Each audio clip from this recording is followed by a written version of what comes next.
你面前呢度咧就係英女王當年訪問廣州種落嘅一棵橡樹，5蚊一碗嘅例湯咯，裝到滿滿嘅，有2嚿粟米。呢度就係方記食腸粉嘅傳統布拉腸，咁確實嘅佢係真係好傳統嘅。擔心個女唔夠飽，就再要多一份蠔烙，15蚊。佢老細就現場製作。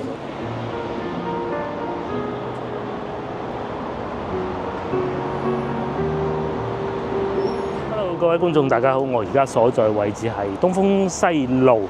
咁春天已到啦，大家睇見我着成咁啊，已經知道啦。今日我哋會去流化湖嗰度行下嘅。咁喺邊度出嚟咧？我身後邊咧就係彩虹橋地鐵站 C 出口。出咗嚟之後，一路往西邊行，轉右咁啊過得到去噶啦。行公園，但行得少不單止，仲好少行流化湖。其中有一個大原因咧，就係佢因為整嗰個過湖穿過條湖嗰個地鐵線路啊，咁所以咧就就好多年啦。由個女喺個阿媽個肚嗰度咧，到而家16歲啦，一路整到而家仲整緊。咁如果你哋話喺點解唔覺嘅？你哋見唔見我哋去到黃沙大道嗰陣咧，咪見到有個地方又話整嘅咧？其實就係嗰條橋一路延伸到嚟呢度嘅，好似係13號線啊，我唔記得啦。咁而且咧裏邊咧，趁住依家春天啦，咁我哋仲可以去睇下木棉花啦，同埋當時英女王咁喺廣州種嘅一棵樹嘅，咁而家過去睇下。咁當然啦，仲有最出名就係嗰個好似白宮嗰個建築物，不過嗰個建築物咧就應該入唔得到去嘅啦。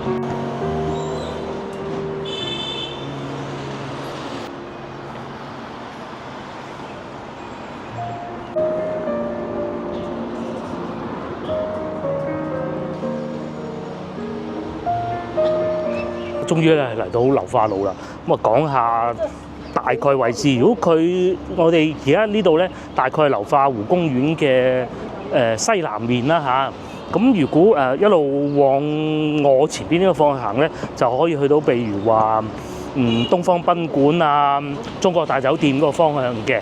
咁如果向我反方向行咧，喺地鐵站嗰邊咧，就可以去得到人民北路、盤福路嗰個方向嘅。先頭所講，依家咧整緊地鐵啦，好誇張啊嚇，係咪幾誇張？咁呢度一路去嗰個巴士仲去得到應元路嘅。咁以前呢度咧係咩地方咧？就係少年宮啦，譬如話有應該市少年宮啦。而家都好似仲喺度嘅，但係就肯定冇以前咁旺咯。但係因為修建地鐵嘛，咁冇辦法啦。咁我仲記得以前啱啱開始畢業無耐咧，同啲朋友踢波啊，喺前邊仲有一個保齡球場好出名，應該叫來來就喺嗰度打踢足球啊，唔係打保齡球。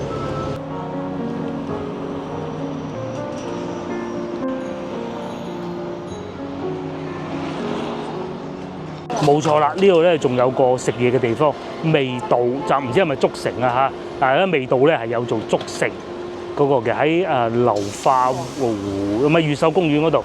呢度呢度可以入得到去㗎啦，嗰度就入得到去㗎啦。係喎，精緻粵菜。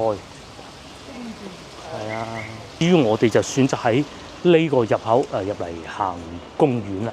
咁一入到嚟咧，就應該最快見到嘅景點就係英女王植樹所在地咯。到嚟公園咧，同之後外邊嗰種環境係真係截然不同。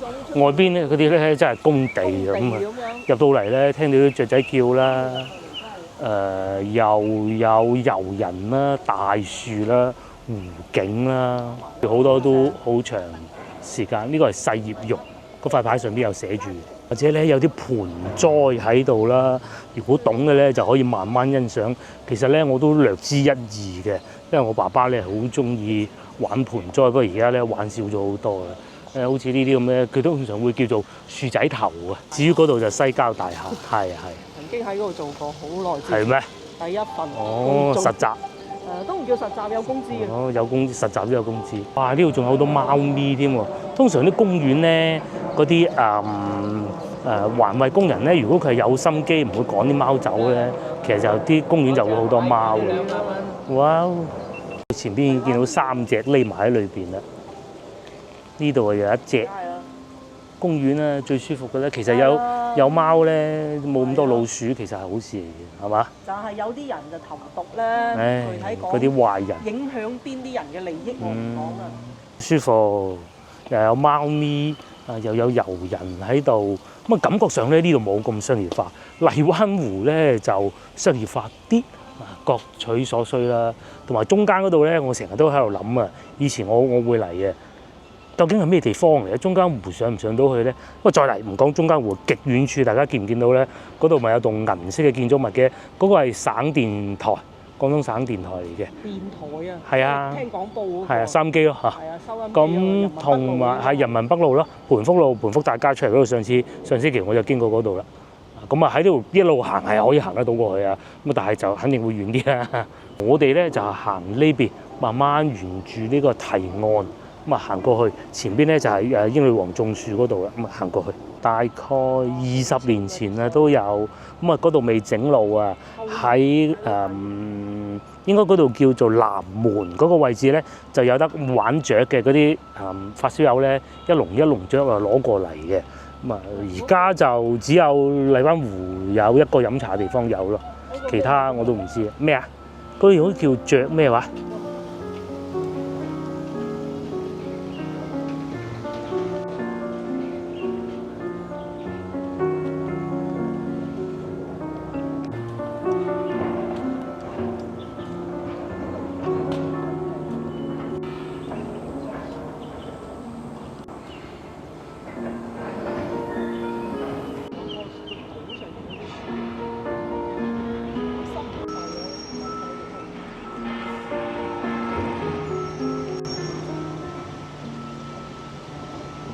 你面前呢度咧，就係誒英女王當年啊訪問廣州種落嘅一棵橡樹啦。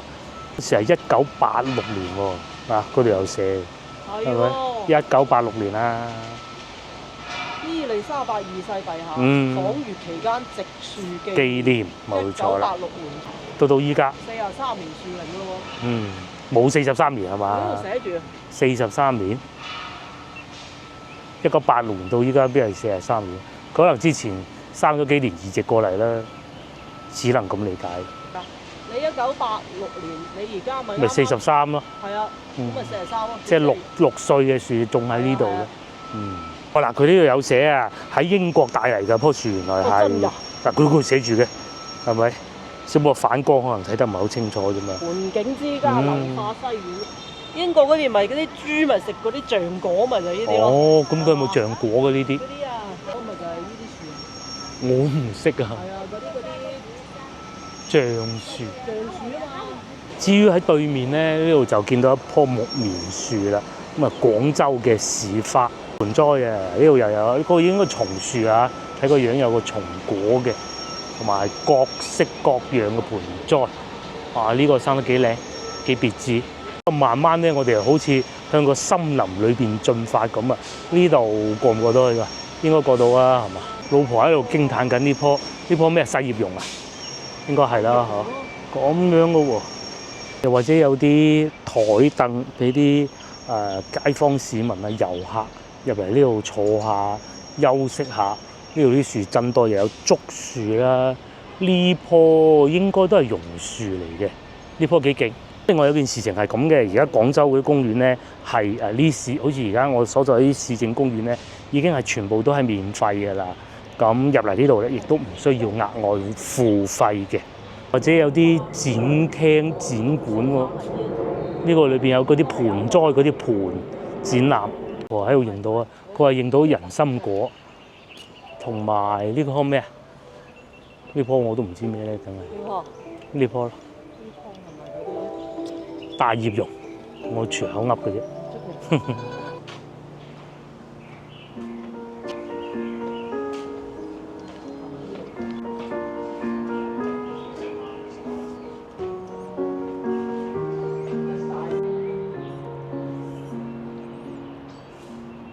基本上咧，我哋係睇過啦，亦都夠時候要離開公園，可惜我哋嚟得太晏。咁如果你哋想睇嘅話，下次早啲過嚟啊！南門入去係會近啲嘅。咁啊，我哋就出翻去啦。咁啊，因為咧而家已經係5點06分㗎啦。要離開公園啦。沿路折返定係喺度食啊？精緻粵菜噃，係啊，啱啱開工，食完先再西華路行，又或者而家去西華路食嘢。我哋係行過啦。咁我而家已經5點差唔多20分，我亦都係時候食晚飯。咁我哋計劃咧2個選擇，第一個咧就係我哋好耐未去過嘅雍和。咁嗰度咧就食特價乳鴿啊、特價燒鵝嗰個咯。咁至於乳鴿定燒鵝到時再選啦。不過重點係咧，唔知有冇位啊？因為通常咧2人嘅話咧，未必一定有位。如果冇位咧，咁算啦就唔去。到一路行翻出嚟就西華路尾啦。咁要去雍和就前邊轉左咁度，轉右咧就去翻漢橋，即係西牆嗰邊嘅，好複雜嘅。附近咧因為有西華路小學啊，所以咧啲同學仔啱啱放學啦。我哋要去食嘢嘅地方喺前邊，往右轉就到得到㗎啦。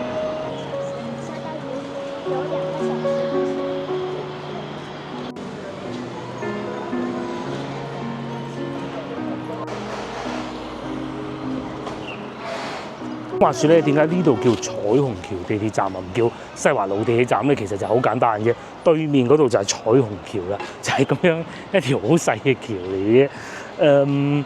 呢度下邊咧就係司馬涌，就喺呢度整到好靚嘅喎。咁啲同學仔放學喺度做下功課，應該係吧？至於嗰個位置就係我哋平時咧去彩虹橋地鐵站咧經常出嚟嘅位置，前邊打橫呢條路就係荔灣路。咁喺呢度一路行過去咧，就可以去到龍津路市場㗎啦。一直行大概行15到20分鐘左右啦。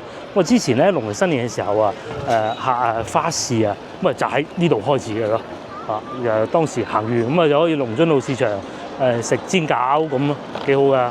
呢度咧仲有個彩虹曲苑啊，應該叫彩虹劇場，我唔係好記得啦嚇。呢度咧係可以聽粵曲嘅。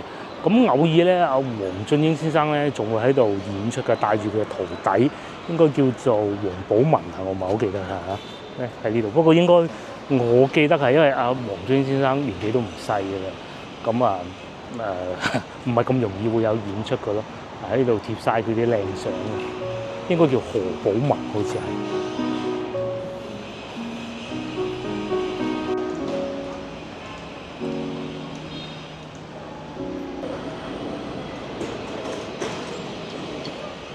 經過呢度啱好見到惠盞開門啦，咁咧我哋就係咁噶啦。突然間見到有平時想食嘅餐廳開門咧，經過咧咁就決定喺度食，又唔去食嗰個燒鵝啦。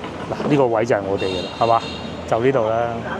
好，我哋就落好單啦。咁叫咗2個飯，我係臘腸拼滑雞，老婆咧榨菜牛肉。另外咧就5蚊嘅一個粟米湯咧，就係佢嘅餐牌啦。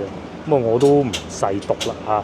主要咧佢係拼係會比較實惠嘅，因為如果單點咧都譬如話最平呢個19蚊啦。如果拼嘅話23蚊，俾多少少梗係拼好啊，係咪？不單如此喎，仲有乳鴿煲仔飯，係咪夠離譜咧？黃鱔排骨呢啲不講了。係啊，成日仲有三拼最貴嘅啦，30蚊係嘛？哎呀，我唔記得加窩蛋添，不過由佢啦，唔加都冇所謂。咁同埋仲有燉湯，如果叫煲仔飯咧，燉湯嘅話仲優惠3蚊添。咁至於我哋咧就叫咗呢個5蚊每日靚湯，粟米紅蘿蔔煲排骨啦。係呢種坐喺街邊嘅美食，係啊，做快餐啊，我梗係知。做咗好多年嘅呢個餐廳，起碼15年坐底嚇，最少講緊嘅係應該唔止嘅。我嗰時喺呢邊做嗰時，你睇下你個女未出世。個女未出世已經喺呢度附近翻工嘅時候咧，已經喺度叫快餐嘅啦。至於斜對面咪珍珍咯，係啊，冇而家咁誇張，以前就犀利。仲有對面就係永遠都賣完啊唔開門嘅麗林啦。呢棟樓都未起，你諗？係啊，呢棟樓都未起，所以點解咧？我話麗林唔係咁老字號。如果佢最初出現係喺呢度嘅咧，我可以保證。但係佢講第度係吉祥路啊嘛。係啊，係咯，佢話喺吉祥路啊嘛，原先。1986年啊，我咪就係1986年喺吉祥路讀小學嘅咯，我印象中就冇呢個啦。嗰啲唔好理人哋啊，嗰啲唔關我事。因為呢條路就係佢隔離真三檔嘢。係啦，都和摸同埋中間嘅生煎包。早排咧嗱，我冇拍啊。早排我買嗰個生煎包，10蚊4粒，真係幾好食嘅。值唔值得等咧？我覺得唔值得等，但係好食，即係好食同埋抵食，但係唔值得等，就係咁啦。哇！嗰條龍排到佢現煎嘅個老細，食過佢一咬落去又真係爆汁到唔會辣親個嘴嗰種咯，幾過癮啲肥肉，佢唔係肥肉嚟嘅，嗰啲湯汁係幾好嘅，嗰個餅又夠脆，即係嗰個脆邊嗰啲又夠脆咁咯。咁啊，陣間去睇。陣間你去排，我去行街咯。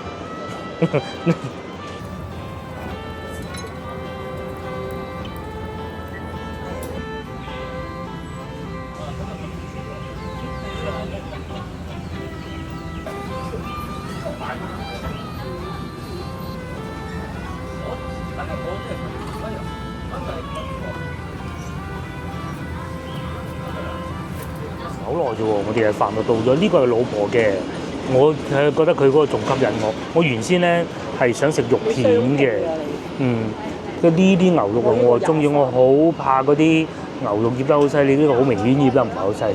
試細個阿婆煮俾我食嗰啲牛肉咯。咁至於呢個咧就係我嘅，呢個係雙拼咧，就係滑雞拼臘腸。個臘腸咧切得夠薄。梗係要撈嚟食啊，撈亂食啊，同埋老婆話聞到酒香，我就仲未聞到。好，等等啊！嗱，咧佢俾啲牛肉我俾啲臘腸佢，咪變咗4拼啦，係咪？滑雞，佢中意食滑雞，有骨嗰啲嘅。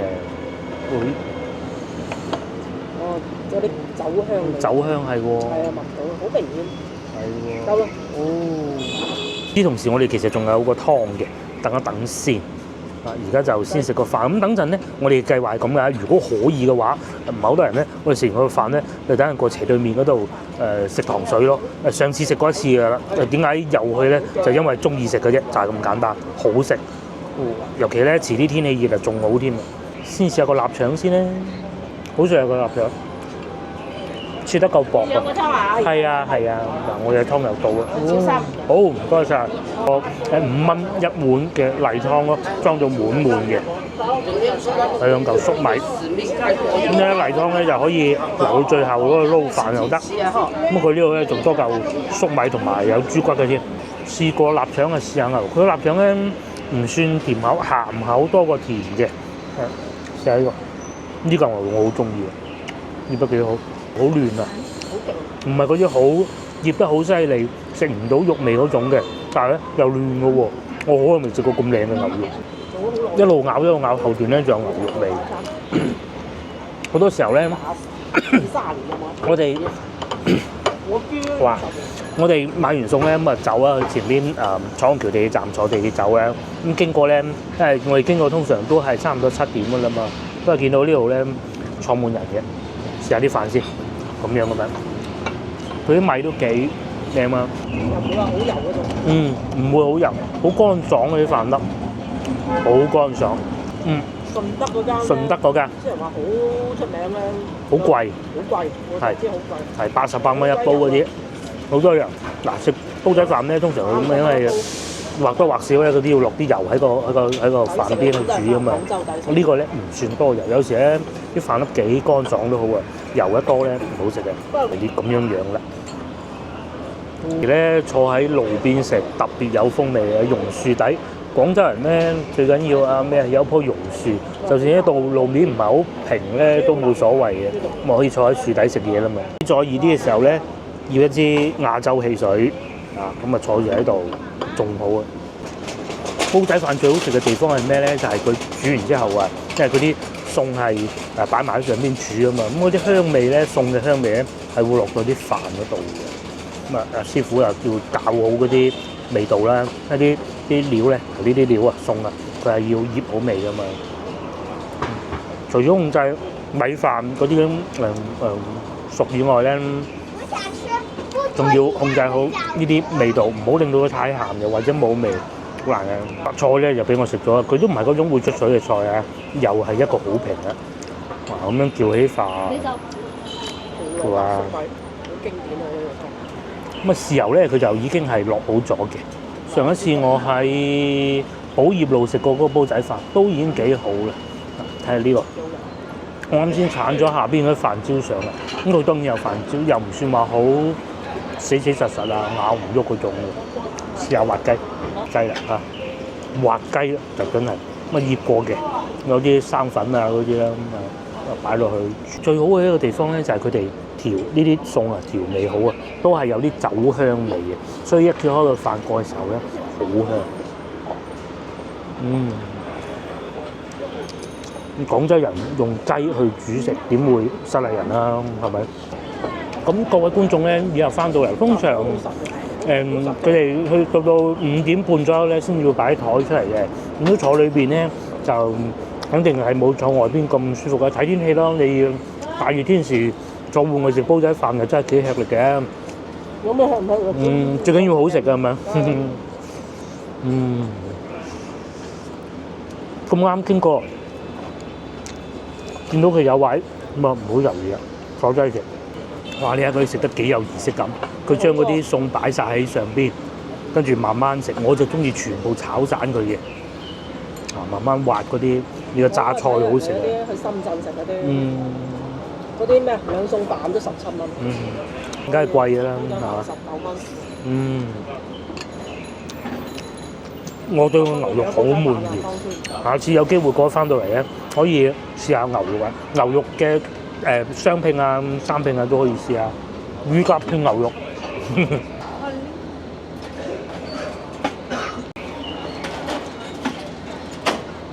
好啦，食到呢個階段咧，飯咧已經差唔多食晒啦，咁咧就照慣例，我都係會咁做，俾少少湯落去。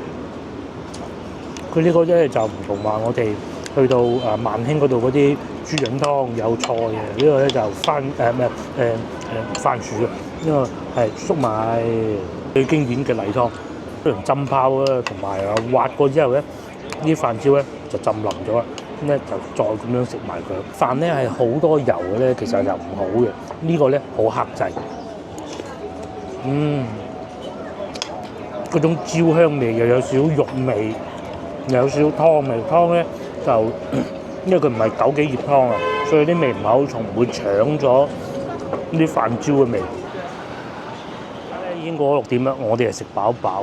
咁啊餐廳咧，我哋一嚟座已經即刻有人坐咗我哋個位，以為要排隊咯喎。同樣地，對面珍珍其實亦都係一樣嘅。咁啊珍珍嘅名聲就大啲，即係個名就響啲嘅。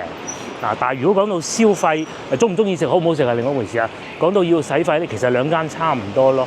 珍珍就快啲買得到食咯嚇，唔使等咁耐。至於講到最平就梗係財福啦，即係你唔想食到咁飽，又想試下啲嘢食。個財福咧就價錢低，但係份量咧就唔算話勁大嘅。11蚊已經有淨肉雲吞麵㗎啦，一個飯碗咁嘅份量嘅啫，啱啱好嘅。珍珍都仲未坐得滿喎，最多人就係先頭我哋嗰間啊。咁同埋好多餐廳咧都已經擺出嚟食㗎咯噃。呢度又有一間喎，潮州菜，38蚊一煲潮州粥，好。以前呢度都係飲茶㗎嘛，我都係飲過茶嘅。蝦蟹粥39蚊一日，可以啊。至於對面咧就係大名鼎鼎嘅珍珍啦。如果天氣熱啲過嚟呢度都好，因為珍珍咧其實室內坐到嘅地方咧係多過我哋先頭偉盞煲仔飯嘅，咁所以就睇上去好似冇咁火爆，其實都好火爆嘅。因為好多人咧嚟到西華路就怎能不去珍珍咧？至於嗰度就係我哋想去食嘅糖水煲，不過而家仲有啲飽，可能等陣買完嘢翻轉頭先再算。呢個皇氏涼茶咧，以前有個阿姨喺度賣種嘅。不過而家唔知係阿姨退咗休啊，有陣時今日冇出嚟啦。嗰啲種咧，台山種好好食嘅。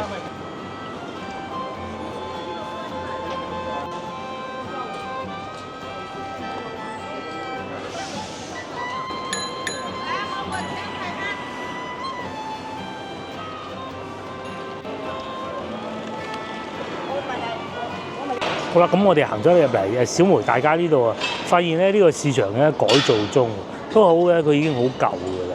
咁喺呢個位置，大家睇唔睇到皇上皇大廈？咁啊，嗰度咧就皇上皇應該算係總店，因為呢個係皇上皇大廈。咁佢樓下嗰間皇上皇應該算係總店啦，嗬。即係上下九嗰度咧，咪有好多人排隊買臘味、買臘腸嘅，咧就係呢個啦。不過呢度咧又見到一間新嘅酒店，我想查下價錢咧。由於太新咧，價錢都未定到。不過呢啲酒店咧，呢個牌子嘅酒店咧，唔係好貴嘅啫。如果翻到嚟呢度附近遊玩咁啊，可以嘗試一下呢個酒店啦。有啲連鎖嘅。係連鎖式嘅近旅遊景點啦。係啦，呢度大概係咩位置咧？如果你識行咧，喺鏡頭正前方有行過上下九，咁啊梗係行好遠啦嚇。呢度面前咧係康王路，左邊咧呢度過翻去咧就係西華路啦嚇。呢幅牆遮住，咁啊嗰棟樓樓下咧睇唔睇到呢棟樓樓下咧就係雍和啦嚇，應該係雍和啦嚇。係啊，9蚊燒鵝度。咁咯。華路附近咧，我憑印象咧嚇，酒店就並不多，但係咧就地鐵就幾方便。而且之前亦都講過㗎啦，西華路最得意嘅地方咧就係本地居民同埋遊客都共存到嘅一個地方。係啊，樣樣都有珍珍咯。珍珍就其中真係功不可沒嘅。其實咧，以前就淨係我哋自己咁樣。佢由最初係啲街坊去食珍珍，食下咁遊客就中意咗，街坊就唔去啦。咁斜對面呢個位置就係我哋成日所講嘅雍和。最初諗住今日嗰度食飯嘅，只不過見到煲仔飯就冇過去嘅啫。而家食到好飽先後咪話諗住食糖水，而家都唔好諗住，等陣再算啦。都差唔多6點半，美食街又開幕啦。咁各位觀眾以後翻到嚟咧，可以過嚟呢度碰下運氣。其實只要佢哋守規矩，唔好搞到好大油煙啊，又或者食壞人咧，其實管理方咧都係隻眼開隻眼閉，最緊要有煙火氣咁樣。食菠蘿，而家賣啊？我唔食啊，買翻去就食現切菠蘿。10蚊個，5蚊一邊。10蚊一個。10蚊就一邊。咁樣嘅啲菠蘿現切，阿叔係。仲有現切嘅芒果啦，絕對啊唔使驚話冇水果食啊！咁同埋仲有咧，如果你唔怕行咧，呢度落去係可以去得到陳家祠地鐵站嘅。咁當然係行差唔多半個鐘啦嚇。再嚟仲有雍和就係咁啦。先頭我哋咪話快啲啊，過嚟雍和啊，就係咁解嘅。而家6點半啦，已經要排隊㗎啦。咁同埋如果想等2人位咧，就是不可能的。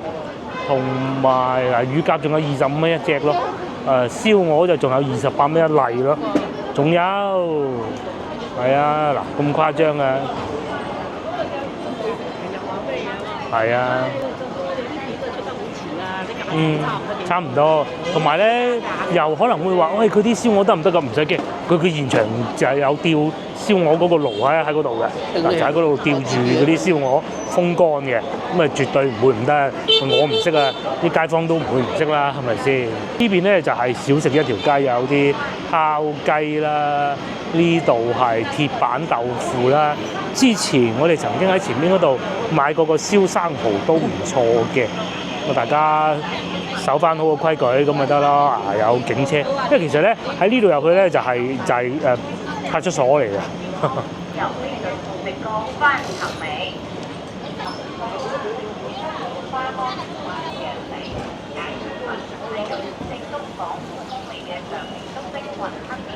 呢度嘅理解咧就等於咩咧？一個低配版嘅水圍村咯。咁佢因為佢咧又有啲固定嘅鋪頭嘅，譬如呢個西關瀨粉啦，又有啲流動嘅鋪頭嘅，譬如話呢個拆魚羹啦。咁啊差唔多夠鐘咧，老細仲會出嚟煎牛扒，仲有呢個烤嘅新疆大餅啊！呢啲都唔誇張，最誇張咧就係呢度啦，呢度離譜啊！方記呢個係食腸粉嘅，排隊排到咁樣嘅喎，唔使錢，唔通今日梗係冇理由啦，係咪？呢度就係方記食腸粉嘅傳統布拉腸，咁確實嘅佢係真係好傳統嘅。邊有蠔仔樂，呢邊就排住隊嚟食腸粉啦，坐喺路邊咁樣食嘅。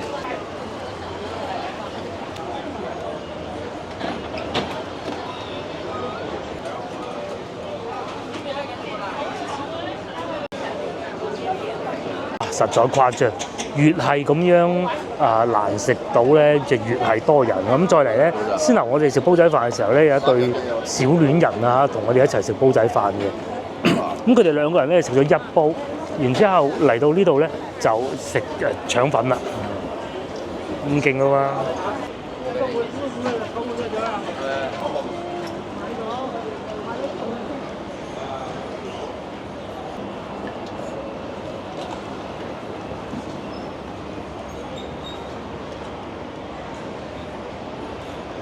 對面咧就係大名鼎鼎嘅富記魚蛋粉。喺社交媒體得知咧，早幾日仲有一隊 crew， 即係拍電視劇嘅應該係啊嚇，嚟呢度取景。咁然之後咧就拉晒黑布咁嚟拍嘅。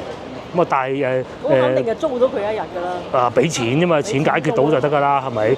咁嗰啲年輕人就梗係知道邊個明星啦，因為佢哋估得到邊個明星嚟咗廣州㗎，喺嗰啲社交媒體睇得到㗎。咁啊，大概係估到邊個咁，我梗係唔知邊個啦。富記魚蛋粉要睇下樓價，明豪庭我估應該係公寓嚟嘅，係咪？北京路啊86萬，哦起啊！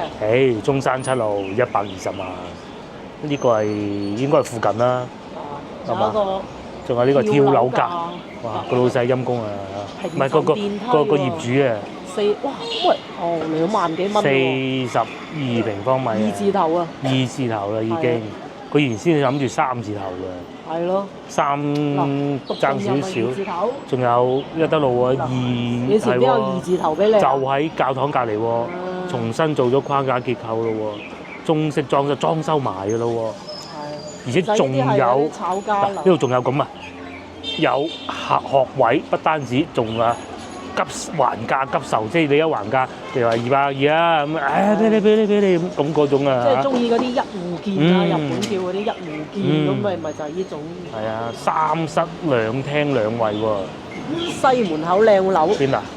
西門口靚房，奈何良家人説要小區電梯新樓盤。啊！哇！我哋真係睇住啲樓價跌啦。係啊，50平方米，其實如果一家3口住夠晒啊，好舒服啊！太大仲唔好啊，搞衞生搞到你癲咗。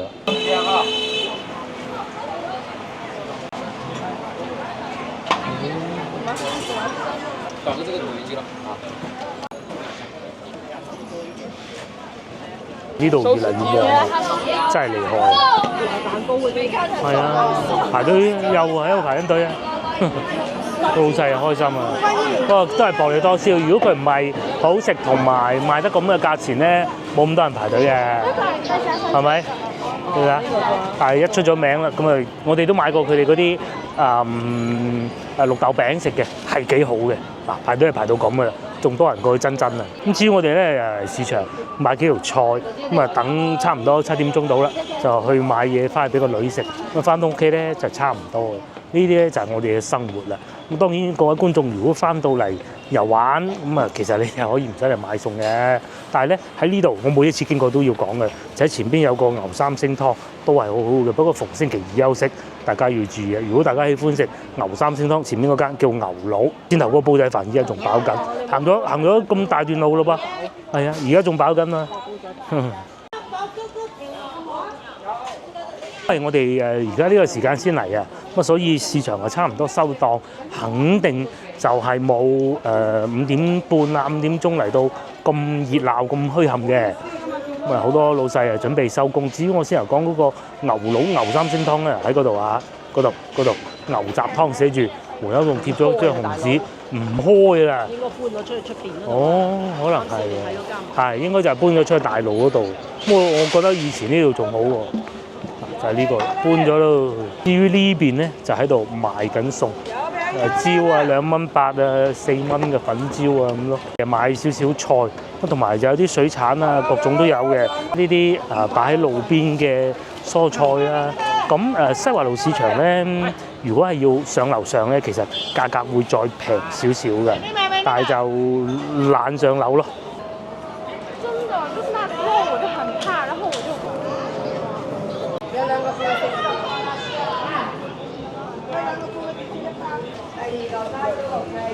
呢個天天手撕豬手非常之好啊！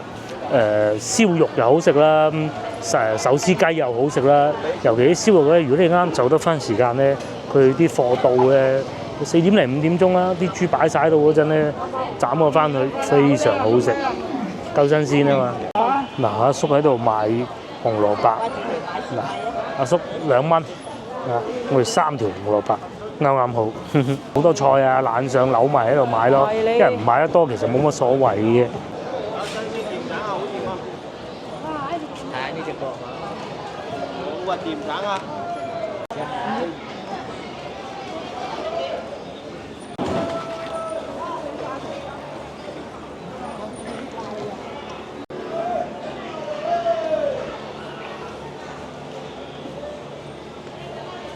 ！13蚊同埋10蚊，自己批嘅咯喎要。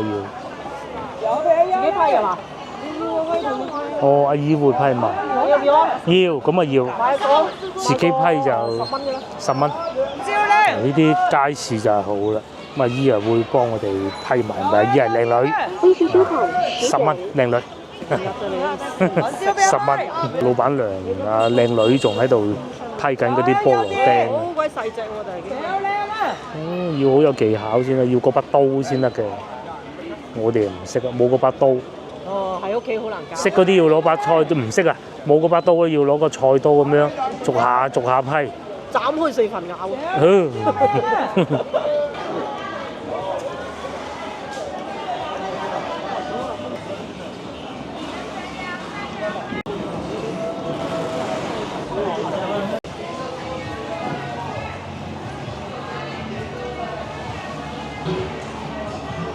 跟住呢個路口啦，呢個路口極為繁忙，今日終於見到撞車啦，真係麻煩啊嚇！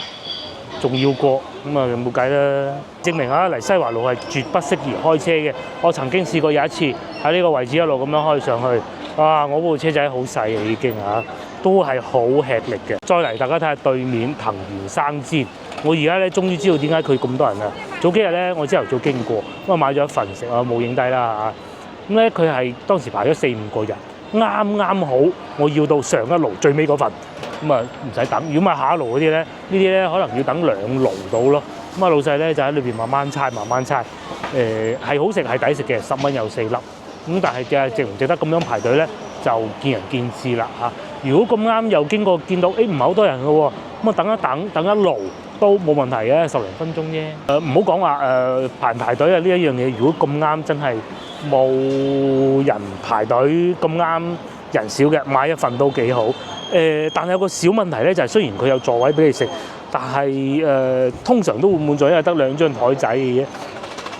咁要一路行一路食咯，拎住食咯。係啊，呢個早幾日我睇一個博主咧就拍過呢個西華路整嗰個雞蛋仔，好搞笑。前邊嗰度，呢度仲有咩啊？呢度仲有豬腸碌添，8蚊4條喎，細份有豬腸碌，陽光豬腸碌。係啊，咁啊至於呢個雞蛋仔咧就好搞笑，啲雞蛋仔係好多花款嘅，有肉鬆啊嗰啲咁樣嘅咯，就係呢度啦。咦，老細好手勢嘅，哇！賣腸粉咯，等。應該係搬咗嚟呢度啊！嗰個牛佬路邊咁食喎，下次可以試下。同埋仲有前邊呢個咧，唔係呢個常德粉，我係隔離呢一檔。我就唔中意食啦，老婆就食到舐脷，貴但好食嘅豬腳薑啊！大家下次經過可以試下㗎啦。30蚊一碗，係啊！我都聞到係真係好香，佢哋用啲醋啊、原材料啊各種都好靚嘅。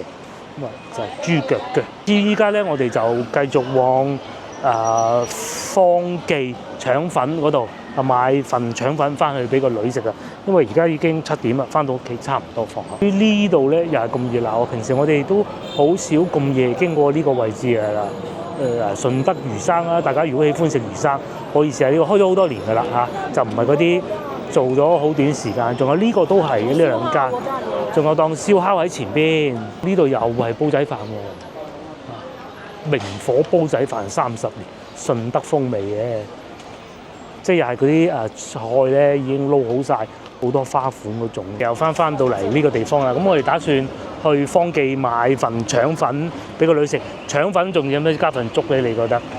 佢可能唔夠飽嘅，等一等，唉，加底都仲係咁多人，好似比先頭少咗啲啲咁多，就係啲啲咁多嘅嘢，唔知啊。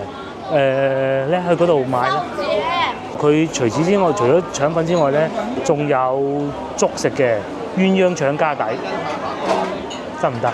而家7:07，咁我哋咧就分配咗呢個 number， 咁係打包走嘅。老婆咧就走過去睇幾次，咁我哋係要咗一個雞蛋腸粉加底打包嘅，咁啊14蚊。你話抵唔抵？又唔算太貴咯，嗬！正宗布拉腸喎，咁樣攞啲肉咧咁樣嚟捲下，有塊布噶嘛。櫃桶唔算櫃桶啊，呢隻算唔算櫃桶？先19號咋。打幾多號啊？35咯，唔知係咪按順序嘅嚇？按順序啊！哎呀，會有排等啊！呢啲好食啊！有幸好耐之前食過。就發生咗啲趣事啦。咁咧拉腸粉嗰個姨咧又講廣東話嘅，嗰啲遊客嘅梗係唔係好識講廣東話啦。總之啱先買咁啊走埋去就問攞嘢食，但係就冇嘢食咯，好搞笑。咁我哋而家係聽得明啦。由於擔心個女唔夠飽，就再要多一份蠔烙15蚊。老細就現場製作啦。我北佢哋呢邊，馬來西亞茶好多。呢個咧就係先頭我哋買嘅蠔烙啊，15蚊咁樣樣，唔好搞佢嘅。呢個就係女嘅晚餐。我哋而家仲喺度等緊個腸粉，怪唔得，我哋終於等到個腸粉，等咗差唔多半個鐘，真係犀利。等咗大概20個號到啦，差唔多20個號啊，有20個號啊，真係誇張。做到係阿姨冇晒粉漿再開，跟住又重新點翻火咁咯，攞條火棍咁去點翻自己火。好啦，要翻屋企啦，我哋都而家過7點半㗎啦，翻到去都要8點啊。我忙 share 呢個影片俾呢個朋友，又或者幫我哋點個 like 啦，拜拜。至於甜品我哋唔食啦，因為太飽。